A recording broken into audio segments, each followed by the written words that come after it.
زرخیز پاکستان پروگرام میں سلسلہ پیش کیا جاتا ہے ہمارے زرعی ادارے۔ آج آپ سندھ زرعی یونیورسٹی ٹنڈوجام کے بارے میں دستاویزی پروگرام سنیں گے۔ تحریر و آواز محمد حسین، پروڈیوسر یاسین جنیجو، پیشکش ریڈیو پاکستان حیدرآباد۔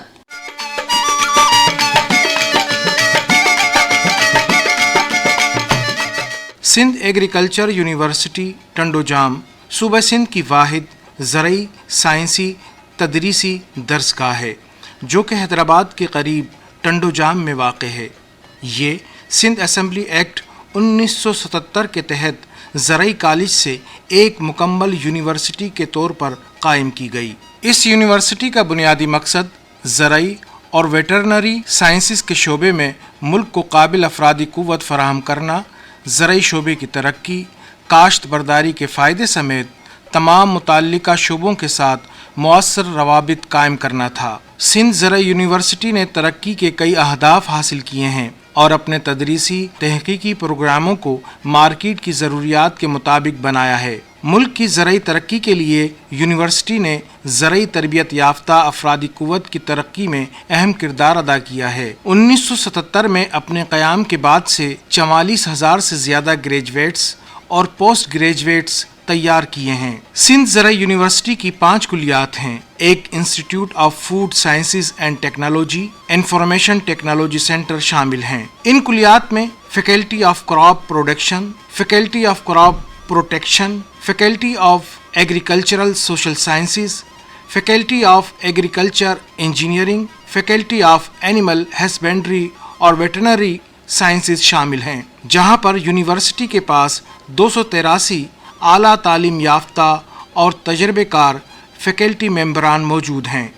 ان میں 65% یعنی 191 اساتذہ پی ایچ ڈی ہیں، جبکہ انڈر گریجویٹ ڈگری پروگرام اور پوسٹ گریجویٹ ڈگری پروگرامز میں زراعت، لائیو اسٹاک، فوڈ ٹیکنالوجی اور انفارمیشن ٹیکنالوجی کے مختلف علوم کے 35 شعبہ جات میں اعلیٰ تعلیم دی جاتی ہے اور مختلف موضوعات پر تحقیق کرائی جاتی ہے۔ اس وقت یونیورسٹی میں 8,111 طلباء و طالبات زیر تعلیم ہیں۔ ان میں بیچلرز اور ماسٹر پروگرام کے علاوہ 214 پی ایچ ڈی کے طالب علم شامل ہیں۔ یونیورسٹی کے وائس چانسلر جناب ڈاکٹر فتح محمد مری کہتے ہیں، پاکستان ایک زرعی ملک ہے اور پاکستان کی زراعت کی جو ہسٹری ہے وہ 1 صدی سے بھی زیادہ عرصے کی ہے، 1 صدی بلکہ 1.5 صدی کی ہے۔ تو 1904 میں اس وقت انگریز نے پاکستان میں 2 ایگریکلچر ریسرچ سیل بنائے تھے۔ ایک ایگریکلچر ریسرچ سیل بنایا تھا میرپورخاص میں اور ایک ایگریکلچر ریسرچ سیل اس وقت بنا تھا لیل پور میں، جو اب فیصل آباد شہر ہے۔ اور یہ دونوں ایگریکلچر ریسرچ سیل مختلف طریقوں سے ترقی کرتے کرتے یونیورسٹیاں بن گئیں۔ سیکنڈ اولڈسٹ لیکن سندھ کی سب سے پرانی یونیورسٹی ایگریکلچر یونیورسٹی ٹنڈوجام ہے، اور جس نے ایگریکلچر پہ، ایگریکلچرل انجینئرنگ پہ، اینیمل سائنسز پہ، ویٹنری سائنسز پہ، پھر اس سے ریلیٹڈ جو سوشل سائنسز کے سبجیکٹ ہیں یا آئی ٹی کے سبجیکٹ ہیں اس پہ جو کام ہوا ہے۔ اور اس میں پہلے یہ تھا کہ agriculture research, agricultural education, agriculture extension ایک دوسرے کے ساتھ ہوتے تھے۔ 1966 میں پھر ان کو علیحدہ کیا گیا، 77 میں پھر اس کالج کو یونیورسٹی کی حیثیت دی گئی۔ پاکستان میں جو بھی زراعت ہے وہ ہمارے ان ایگریکلچر یونیورسٹیوں اور ایگریکلچر ریسرچ کی وجہ سے ہے۔ آپ دیکھیں پاکستان جب بنا تھا اس وقت ہم سیلف سفیشینٹ نہیں تھے، کئی طرح کے جو زرعی اجناس ہیں اس میں ہم گندم امپورٹ کرتے تھے، ہم اسی طرح سے اور چیزیں امپورٹ کرتے تھے، ابھی بھی امپورٹ کرتے ہیں، لیکن ابھی گندم میں ہم سیلف سفیشینٹ ہیں۔ اس میں ہماری ٹنڈوجام یونیورسٹی اور ٹنڈوجام یونیورسٹی سے جو گریجویٹ نکلے ہیں ایگریکلچر ریسرچ میں گئے، بعد میں انہوں نے کام کیا، تو کئی اگر ورائٹیز دیکھیں ویٹ کی، ٹنڈوجام 83 ہے اور وہ ایک پرانی ورائٹی ہے، TD1 ہے، اور اسی طرح سے کاٹن کی ورائٹیز دیکھیں اور کراپس دیکھیں، اینیمل کے جو بریڈس ہیں وہ دیکھیں تو اس میں یونیورسٹی کا ایک میجر کنٹریبیوشن ہے. اور پاکستان میں جس طرح سے گرین ریولوشن آیا تھا تو 2 مسلمان ملک تھے دنیا میں جنہوں نے گرین ریولوشن کو کامیاب کیا تھا, اس میں پاکستان اور ایجپٹ تھے. اور پاکستان میں جو کنٹریبیوشن ہے میرا خیال ہے وہ جو ایگریکلچر ورک فورس ہے ان کی ہے, اور اس میں مینلی جو ایگریکلچر یونیورسٹی سے گریجویٹ نکلتے ہیں وہی جا کے اس میں کام کرتے ہیں. یونیورسٹی میں طالب علموں کی ذہنی اور جسمانی بہتری کے لیے مختلف پروگرام ترتیب دیے جاتے ہیں. ان میں اسٹوڈنٹ ٹیچر انگیجمنٹ کے ذریعے career counselling, internship, job fair, تربیتی ورکشاپ اور سیمینار شامل ہیں. یونیورسٹی نے اپنے ممتاز تدریسی پروگراموں کے علاوہ مختلف مراکز تیار کیے ہیں. یونیورسٹی نے بین الاقوامی اور قومی تنظیموں کے ساتھ روابط بھی قائم کیے ہیں جن میں چین, آسٹریلیا کی مختلف جامعات, زرعی تدریسی تحقیقی ادارے اور دوسرے مراکز شامل ہیں. یونیورسٹی کے وائس چانسلر جناب ڈاکٹر فتح محمد مری کہتے ہیں, ہمارے پاس ایگریکلچر کمیشن بنا تھا 1988 میں. اس نے جو ریکمنڈیشنز دی تھیں, ابھی جو فریم ورک ہے ہم اس کو فالو کرتے ہیں. اس کے بعد سندھ نے اپنی ایگریکلچر پالیسی بھی بنائی, لیکن ایک ابھی نیشنل لیول پہ ایگریکلچر کمیشن بننا چاہیے جو ایگریکلچر کی آئندہ 25 سال کے لیے پرائرٹیز سیٹ کرے.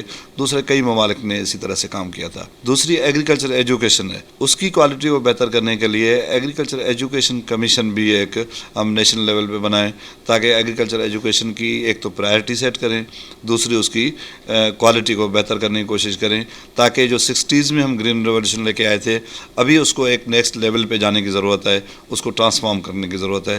تو اس کے لیے agriculture education and research commission جو ہے وہ ہمیں ایک بنانی چاہیے. تیسری جو چیز ہے, ایگریکلچر ابھی ہم 60s میں جو کرتے تھے اس سے پہلے ہم نے ماڈرنائز کر کے گرین ریولوشن میں اس کو بہتر کیا, لیکن ابھی گزشتہ 50-60 سال میں جو ایگریکلچر چل رہی ہے وہ ایک ٹریڈیشنل ایگریکلچر ہے. اس کو ابھی ماڈرنائز کرنے کی ضرورت ہے. اس میں ٹنل فارمنگ آ گئی, اس میں ہائیڈروپونک آ گئی, اس میں اربن ایگریکلچر آ گئی, اس میں آپ سمجھیں کہ ایفیشینٹ اینیمل پروڈکشن کا سسٹم آنا چاہیے. تو وہ ان کی یہ ساری چیزیں ہمیں ریفارم کرنے کی ضرورت ہے. اور ایگریکلچر واحد سیکٹر ہے پاکستان کی اکانومی کا جو گرو کر سکتا ہے.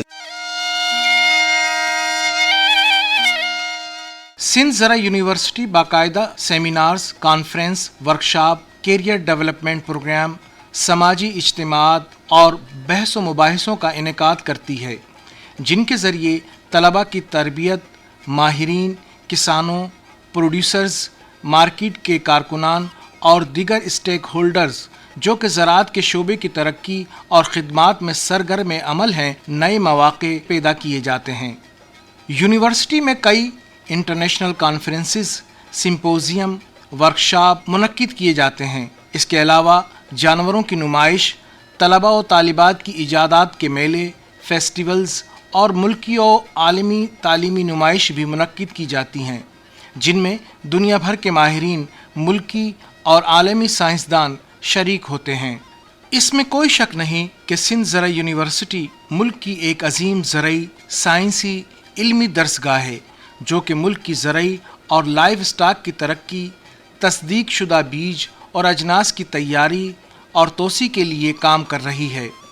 پاکستان میں موسمی تبدیلیوں کے اثرات اور کم برسات یا برساتوں کے نہ ہونے کی وجہ سے خشک سالی, مٹی کے مسائل, پانی کی کمی, زیر زمین پانی خراب ہونے اور ماحولیاتی اثرات پر بھی اس یونیورسٹی میں تحقیق کی جا رہی ہے, جبکہ کسانوں کے لیے تصدیق شدہ بیج کی دستیابی, جانوروں میں وبائی امراض اور نایاب جنسوں کو محفوظ کرنے کے لیے کئی منصوبوں پر کام جاری ہے.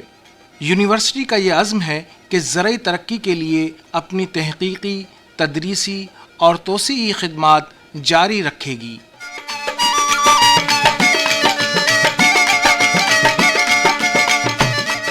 زرخیز پاکستان میں ابھی آپ ٹنڈو جام زرعی یونیورسٹی کے بارے میں دستاویزی پروگرام سن رہے تھے. تحریر و آواز محمد حسین, پروڈیوسر یاسین جنیجو, پیشکش ریڈیو پاکستان حیدرآباد.